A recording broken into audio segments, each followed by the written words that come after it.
Soy el padre Pablo Di Césare, misionero en el monasterio de Nuestra Señora del Puello, en España. Evangelio de nuestro Señor Jesucristo según San Lucas. Jesús fue a Nazaret, donde se había criado. El sábado entró como de costumbre en la sinagoga y se levantó para hacer la lectura.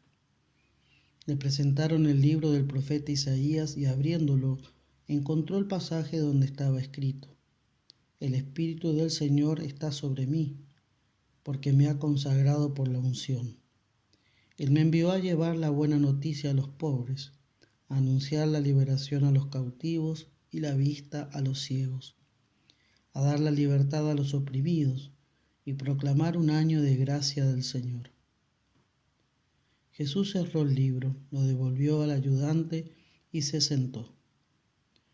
Todos en la sinagoga tenían los ojos fijos en él. Entonces comenzó a decirles: Hoy se ha cumplido este pasaje de la Escritura que acaban de oír. Todos daban testimonio a favor de él y estaban llenos de admiración por las palabras de gracia que salían de su boca.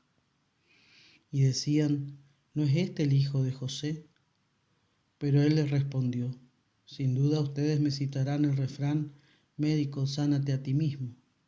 Realiza también aquí en tu patria todo lo que hemos oído que sucedió en Cafarnaúm. Después agregó: Les aseguro que ningún profeta es bien recibido en su tierra.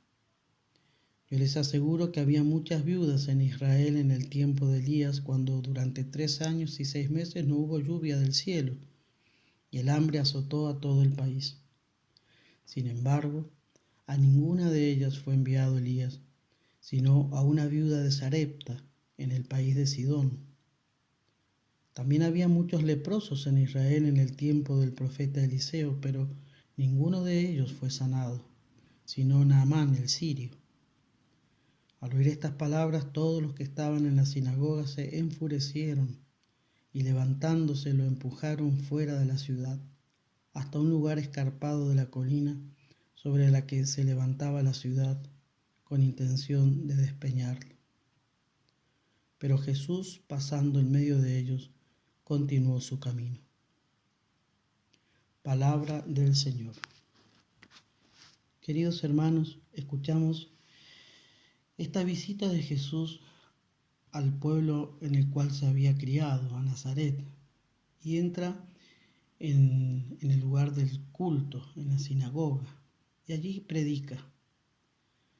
Allí, tomando el libro de la ley, lee aquella profecía de Isaías que se aplica a sí mismo: El Espíritu del Señor está sobre mí.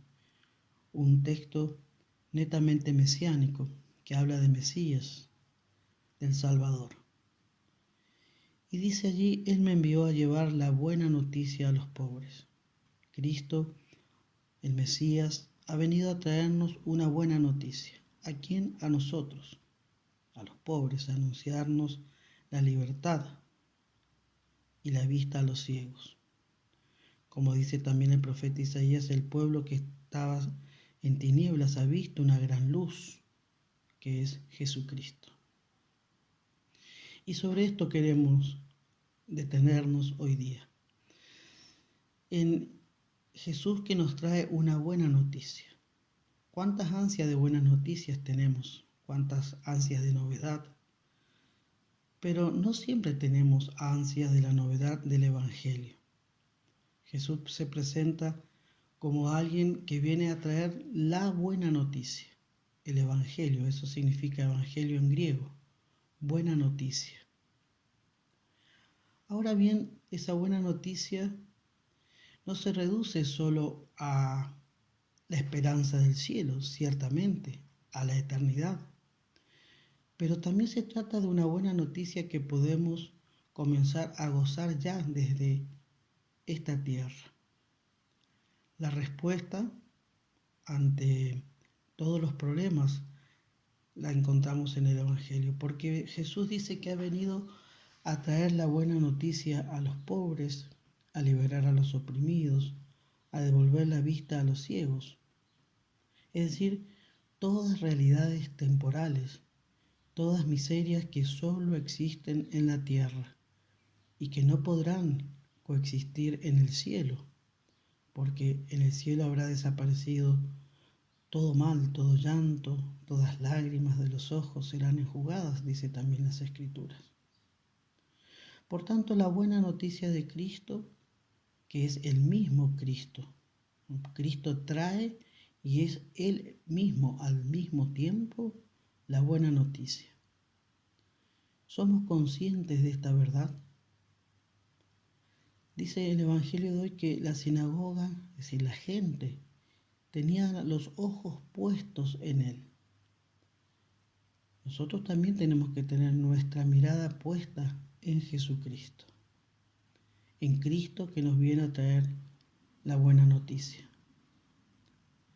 Esa buena noticia que se expresa, esa respuesta a esa buena noticia se expresa en ese tener los ojos puestos en Él. Somos conscientes que estar con Jesús es lo mejor. Estar en comunión con Él es la novedad nueva, la buena nueva, la buena noticia. Podemos decir la única. Estar en comunión con Él por la vida de la gracia que Él nos trae con su pasión, muerte y resurrección, y que me aprovecho de ella en la medida que me acerco a los sacramentos, el bautismo que me abre las puertas de la gracia, de la iglesia, y todos los otros sacramentos, la Eucaristía, la confesión, que me devuelve la gracia perdida. Estar con Jesús en la oración es tener la actitud de los que estaban en la sinagoga y que repite el autor de la carta a los Hebreos: tener los ojos fijos en Cristo Jesús, que es el autor y el consumador de la fe.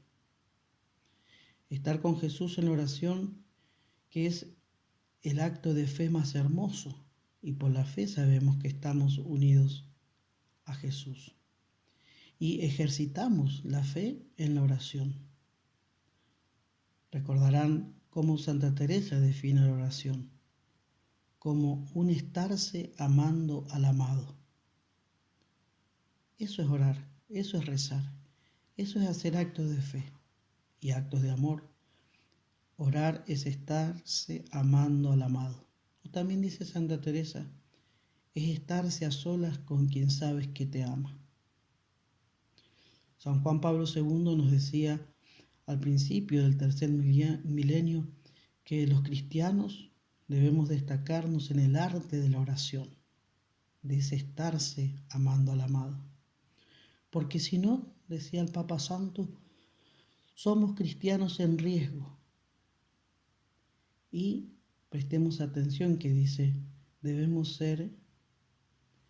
destacarnos en el arte de la oración cristiana, es decir, la oración que nos enseña Cristo.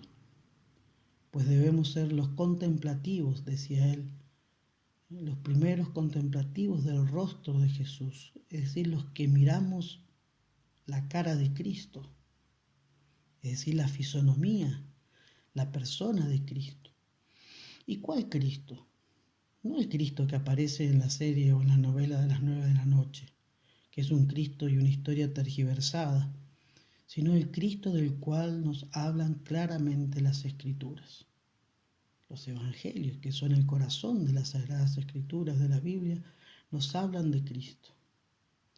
Allí está el rostro, allí está la fisonomía, la persona con la cual debemos entrar en contacto y que podrá dar respuesta a todas nuestras inquietudes, porque el misterio del hombre, dice el Concilio Vaticano II, solo se entiende a la luz del misterio del Verbo encarnado, es decir, mi misterio, mi vida.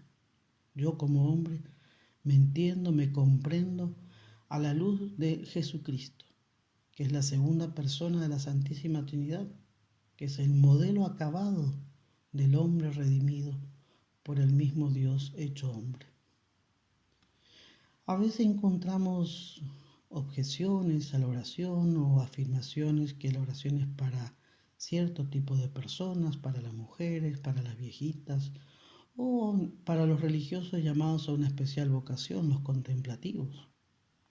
Y San Juan Pablo II corregía en su momento esta afirmación diciendo, Se equivoca quien piense que el común de los cristianos se puede conformar con una oración superficial, incapaz de llenar su vida. Y decía el Papa, especialmente ante tantos modos en que el mundo de hoy pone a prueba la fe, no solo serían cristianos mediocres, sino cristianos en riesgo. En efecto, concluía, correrían el riesgo insidioso de que su fe se debilitara progresivamente y quizás acabarían por ceder a la seducción de los sucedáneos, acogiendo propuestas religiosas alternativas y transigiendo incluso con formas extravagantes de superstición. Debemos rezar, debemos tener nuestra mirada, nuestro corazón en Cristo. Podemos decir que no son tiempos apropiados para rezar en un tiempo de mucha vorágine, de mucho ruido. Sin embargo, al mismo tiempo que vemos esta realidad innegable, vemos que hay muchos signos que nos indican un despertar del sentido religioso. También lo decía Juan Pablo II, un redescubrimiento de la importancia de Dios para la vida del hombre, una exigencia de espiritualidad, de superar una visión puramente horizontal, material de la vida humana. Queridos hermanos, debemos tener la mirada puesta en Cristo Jesús, una mirada de fe, que en la lectura meditada de los santos evangelios, donde encontramos el alimento para el alma y el modo concreto de orar en la vida. Debemos orar acercándonos a los métodos de oración que nos enseñan a entrar en contacto con Jesucristo. La lección divina, por ejemplo, la oración hecha con la Sagrada Escritura. El Santo Rosario es oración contemplativa por medio de la cual vamos introduciéndonos de manos de María en el conocimiento de su Hijo Jesucristo. No podemos desperdiciar los ejercicios espirituales, según el método de San Ignacio de Loyola, que el santo cura Brochero llamaba baños del alma, en los cuales aprendemos a tener una íntima experiencia de Cristo. Queridos hermanos, Jesús ha sido ungido por el Espíritu Santo. Es el Mesías que anuncia la buena nueva para iluminar el sendero de la vida y transitarla sin tropiezos hasta la entrada en la eternidad. Depende de nosotros clavar la mirada en sus ojos, dejarnos mirar por Él, o buscar despeñarlo, quitarlo del medio de nuestras vidas, porque su persona es desagradable o contradictoria. Que Dios los bendiga.